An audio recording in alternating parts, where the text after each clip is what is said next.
Jesus 911. Jesus 911, 39 Accord, 10-8. We got Eddie, myself, and Dr. Louis Sandoval talking about the reality of suicide, especially amongst law enforcement in today's topic, in today's program. And this pains me as a retired law enforcement officer to see the rash of suicides. And I know this is also happening in L.A. I just don't want to mention names. I know several guys that I've worked with or that I was acquainted with that have also taken their life as well. It breaks my heart, and it breaks Eddie's heart. And one of the reasons I believe this is happening is because, again, they don't have a relationship with God. They don't have the hope of heaven. They don't have the hope of salvation. And basically, I can prove what I'm saying. Doctor, you've probably heard this. There's an article that says, it's from the LA Times. It says, church attendance linked with reduced suicide risk, especially for Catholics. And it says,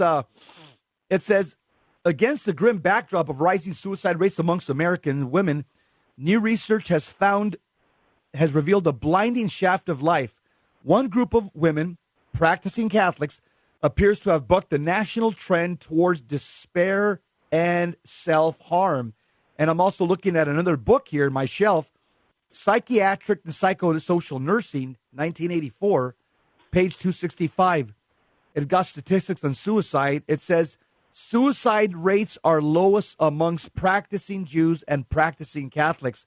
So, Dr. Luis, I'm looking at two articles here that are using this word, this adjective, practicing Catholics have the lowest suicide rate. Two different articles. Is this the answer? I mean, I know as a psychiatrist, you can't push religion, but have you seen this to be the case, that people that have their faith well anchored in the Lord Jesus Christ and are practicing the Catholic faith, that they seem to be more stress-free or less prone to suicide? Have your studies told you the same thing? Absolutely. Yeah. When we talk about suicide, even though we don't, as psychiatrists, we don't tell people what faith to practice or what religion or what spiritual life to lead.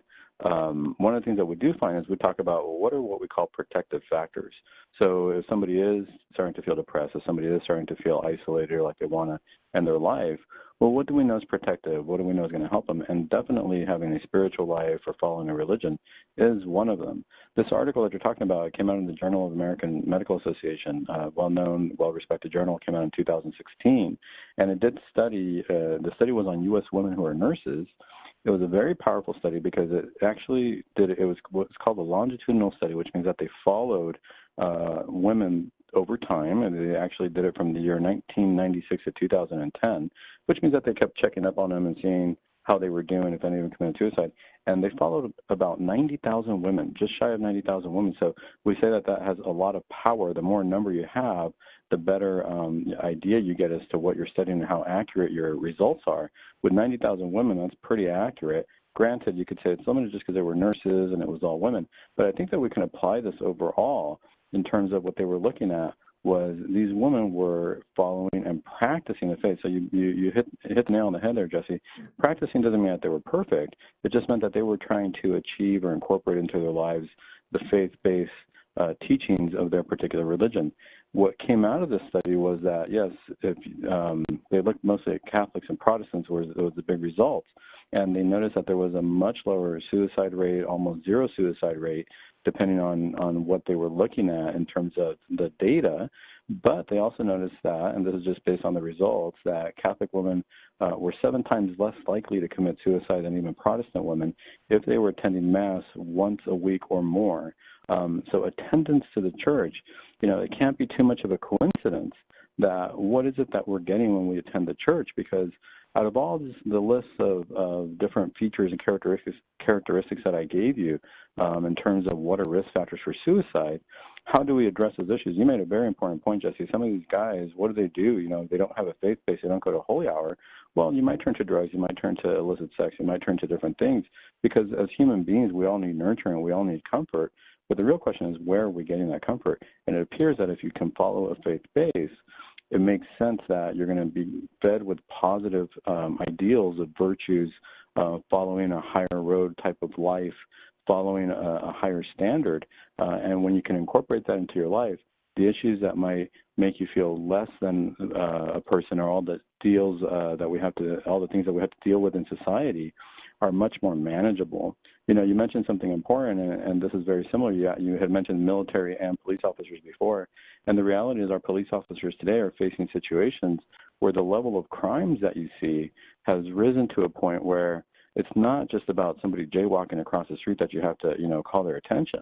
You're worried going in there about what kind of armament do these people have? Do they have guns? Are they dealing with drugs, big money? Is this cartel? Is this small time? You don't even know. So in a way, you're faced with the same mentality as somebody who would be in a war-type situation. And sadly, when you have that in your environment, and you're the sheepdog, as we say, you're the provider of law and order out there on the streets, you have to bring that mentality no matter what the case is, because you never know when that's going to come to you. That's very, very stressful. If you can have a religious base where you realize that there is good out there, you start to see good and a higher power, and you can incorporate that through faith, and in this particular study shows the Catholic faith is very strong in that, I think that would be extremely protective. It would be extremely helpful.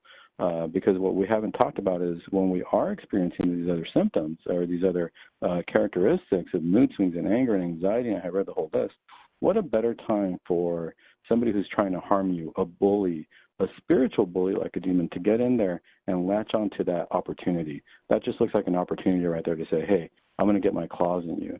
So if we have that protection from the Catholic faith, what a better way to recharge our batteries, to realize that there is good out there and have a much more positive perspective.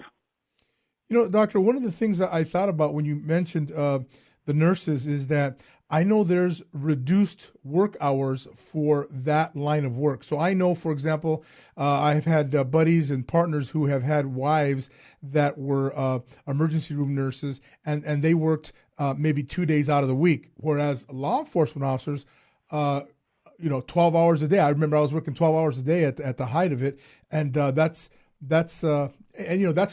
straight hours, not overtime hours. But there might be some differences there. And then when we talk about the battle component, I think that when you're in the military, Doctor, tell me if there's a difference here. I believe there may be, that when somebody has a combat situation and you're in the military, you're basically firing on somebody that you have had no contact with, whereas in law enforcement, you may have had some contact with the individual, telling them to get your, come out of the car, get your hands up. There's a relationship that's established when you have this type of activity. Can you comment on that? I think, very true. What I mentioned with the police officers kind of having to have that mentality is because you do have that military type mentality, because you do have, you're facing some very serious situations. But you're right. When you just pull somebody over, you have a relationship with them, you realize they're not a bad person or anything like that, but you do have to call their attention to different things. Or you've known them, let's say it's somebody you've known for a while, and you've known them throughout time. Maybe you've made multiple arrests. You're trying to help them out. You're hoping that they do a better life, but their level of recidivism is very high. That can also make you feel very hopeless, because you do feel like you have a relationship, not necessarily like a family member and not exactly like a friend, but it's more like a teacher-student type relationship or a mentor, where you're trying to help this person get out, and you just continually see them day after day or over time, either breaking parole or probation or committing the same crime. That can be very taxing on the system. The long hours that you work as well, the police officer, the level of adrenaline that you have to have in order to be sharp the whole time, that can be very hard to keep up, especially if you're working 12-hour shifts and you don't have any breaks in shifts. I don't know what the difference is between nursing and the police officers in terms of work hours. I do know that in nursing, depending on what specialty you're in or what environment you're working in, you could alter your schedule. So there might be a little bit more leeway. You'd have to speak to them individually. But I don't know that you have any police officers that can say, well, I only want to work 3 hours today or 4 hours today. I think that, and you can correct me if I'm wrong, but usually you just have 12-hour shifts, and that's your shift. Is that correct? Yes, that's true. Hey, Doctor, I want to just it's big. I want to take it to the next level, because you're a adroit at both at the psychiatric and also the diabolical. I also think some of this can be diabolical. I'm reading from Father Eitner's book. It's called Exorcism in the Church Militant, where he's asked, can a demon, and he was an exorcist in Florida. It says, can a demon kill someone or make him commit